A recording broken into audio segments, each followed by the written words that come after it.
Hello, ಎಲ್ಲರೂ ಹೇಗಿದ್ದೀರಾ? I hope ಎಲ್ಲರೂ ಚೆನ್ನಾಗಿದ್ದೀರಾ ಅಂತ ಭಾವಿಸ್ತಿದ್ದೀನಿ. Welcome back to my YouTube channel. So ನಾನಿವತ್ತು ಎಪಿಸೋಡ್ 64ನ ಎಕ್ಸ್ಪ್ಲೈನ್ ಮಾಡ್ತಾ ಇದ್ದೀನಿ. ಮಹಾರಾಣಿ ಸೂಸಿಂಗ್ ಏನಿರ್ತಾಳೆ, ಅವಳು ಫುಲ್ ಬೇಜಾರಲ್ಲಿ ಕೋಪದಲ್ಲಿ ಹೇಳ್ತಿರ್ತಾಳೆ, ಏನ್ ಕೆಟ್ಟೋಗಿತ್ತು, ಅದ್ರ ಸ್ಮೆಲ್ ಅದೇ ತರನೇ ಸ್ವಲ್ಪ ಕೆಟ್ಟದಾಗಿರುತ್ತೆ, ಅದು ತಿನ್ನೋದಕ್ಕೆ ತುಂಬಾ ಟೇಸ್ಟಿ ಆಗಿರುತ್ತೆ. ನಾನು ಇನ್ನೂ ಅದನ್ನ ಒಂಚೂರು ಕೂಡ ಟೇಸ್ಟ್ ನೋಡಿರ್ಲಿಲ್ಲ. ಆಲ್ರೆಡಿ ತಗೊಂಡೋಗಿ ನೀನ್ ಎಲ್ಲಾನು ಬಿಸಾಕ್ಬಿಟ್ಟಿದ್ಯಾ, ನೀನ್ ಎಲ್ಲ ತಪ್ಪು ಮಾಡ್ತಾ ಇದೀಯಾ ಅಂತ ಅವಳು ಬೇಜಾರಲ್ಲಿ ಹೇಳ್ತಿರ್ತಾಳೆ.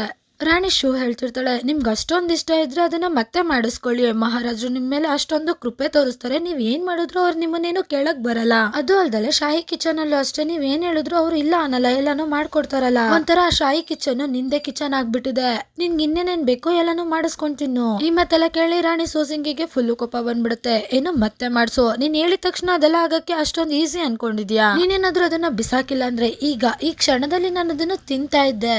ರಾಣಿ ಶೂ ಹೇಳ್ತಿರ್ತಾಳೆ, ರಾಣಿ ದಿ ಮತ್ತೆ ರಾಣಿ ಝಾನೋ ನಿನ್ ಚಮಚಗಳಲ್ವಾ, ಹೋಗು ಅವ್ರಿಗೆ ಹೇಳು, ಏನಾದ್ರೂ ಸಲಹೆ ಕೊಡ್ತಾರೆ ನಿನ್ಗೆ. ಮಹಾರಾಣಿ ಸೂಸಿಂಗ್ ಹೇಳ್ತಿರ್ತಾಳೆ, ಅವರಿಗೆ ಏನು ಬೇಯಿಸೋದಕ್ಕೆ ಮಾಡೋದಕ್ಕೆ ಬರಲ್ಲ, ಅವ್ರೇನ್ ಸಲಹೆ ಕೊಡ್ತಾರೆ ನನ್ಗೆ, ಒಂದ್ ನಿಮಿಷ ಇರೋ, ನಿನ್ ಟ್ಯೂನ್ ಏನಿದೆ ಅದೊಂಚೂರು ಸರಿ ಬರ್ತಿಲ್ಲ ಅಂತ ಅನ್ಬಿಟ್ಟು ಅವಳು ರಾಣಿ ಶೂ ಕಡೆ ನಡ್ಕೊಂಡ್ ಬರ್ತಾ ಹೇಳ್ತಿರ್ತಾಳೆ, ಯಾಕೆ ನಿನ್ಗೇನಾದ್ರೂ ಹೊಟ್ಟೆ ಉರಿ ಆಗ್ತಿದ್ಯಾ? ಪಟ್ ಅಂತ ರಾಣಿ ಶೂ ಹೇಳ್ತಾಳೆ, ನನ್ಗೆ ಯಾಕೆ ಜಲಸ್ ಆಗುತ್ತೆ, ನೀನು ಏನೇನ್ ಬೇಕೋ ಅದನ್ನೇ ಮಾತಾಡ್ತಾ ಇದೀಯಾ. ಮಹಾರಾಣಿ ಸೂಸಿಂಗ್ ಹೇಳ್ತಿರ್ತಾಳೆ, ನಾನು ಕೇಳ್ಪಟ್ಟೆ ರಾಣಿ ದಿ, ರಾಣಿ ಝಾನ್ ಮತ್ತೆ ನೀವು 3 ಜನನು ಒಂದೇ ಸತಿ ಮಹಾರಾಜರ ಮನೆಗೆ ಬಂದಿದ್ದು, ಅವಾಗಿಂದ ನೀವು ಫುಲ್ ಕ್ಲೋಸ್ ಫ್ರೆಂಡ್ ಗಳಾಗಿದ್ರಿ, ಆದ್ರೆ ನಿಧಾನಕ್ಕೆ ನೀವಿಬ್ರು ದೂರ ಆಗ್ಬಿಟ್ರಿ ಅಂತ ಅವಳು 2 ಬೆರಳನ್ನ ದೂರ ಮಾಡ್ತಾ ತೋರಿಸ್ತಿರ್ತಾಳೆ.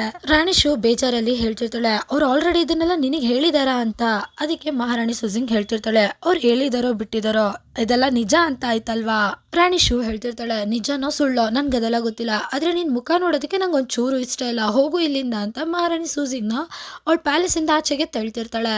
ಮಹಾರಾಣಿ ಸೂಸಿಂಗ್ ನ ಬಾಗ್ಲಿಂದ ಆಚೆ ತಳ್ದಾಗ ಅವಳು ಬಿದ್ದೋಗೋ ತರ ಆಗ್ತಿರ್ತಾಳೆ. ಅದಕ್ಕೆ ಅವಳು ಸೇವಕಿ ಬಂದು ಹಿಡ್ಕೊತಿರ್ತಾಳೆ. ಇಲ್ಲಿ ಅವಳು ಹೇಳ್ತಿರ್ತಾಳೆ, ಹೋಗು ರಾಣಿ ದಿ ಮತ್ತೆ ರಾಣಿ ಝಾನ್ ಏನಿದ್ದಾರೆ ಅವ್ರನ್ನ ನನ್ನ ಹತ್ರ ಕರ್ಕೊಂಡ್ ಬಾ ಅಂತ ಹೇಳ್ತಿರ್ತಾಳೆ. ಅವಳು ಕೂಡ ಅಲ್ಲಿಂದ ಎದ್ರುಕೊಂಡು ಸರಿ ಆಯ್ತು ಅಂತ ಹೋಗ್ತಾಳೆ. ಈಗ ಸೀನು ಶಿಫ್ಟ್ ಆಗಿ ನಮ್ಗೆ ಮಹಾರಾಣಿಯ ಪ್ಯಾಲೇಸ್ ಏನಿರುತ್ತಲ್ಲ ಅದನ್ನ ತೋರಿಸ್ತಾರೆ. ಈಗ ಇಲ್ಲಿ ನಮ್ಗೆ ತೋರಿಸ್ತಾರೆ, ರಾಣಿ ದಿ ಮತ್ತೆ ರಾಣಿ ಝಾನ್ ಏನಿರ್ತಾರೆ ಅವರು ಮಹಾರಾಣಿ ಹತ್ರ ಬಂದಿರ್ತಾರೆ. ಅವರು ಮಹಾರಾಣಿ ಏನಾಯ್ತು, ಯಾಕೆ ನಮ್ಮನ್ನ ಕರೆದಿದ್ದು ಅಂತ ಕೇಳ್ತಿರ್ತಾರೆ. ಇಲ್ಲಿ ಅದಕ್ಕೆ ಮಹಾರಾಣಿ ಹೇಳ್ತಿರ್ತಾಳೆ, ಬಂದ್ರೆ ನೀವಿಬ್ರು ಬನ್ನಿ ಇಲ್ಲಿ ಬೇಗ ಬನ್ನಿ ನನ್ನ ಹತ್ರ ಅಂತ.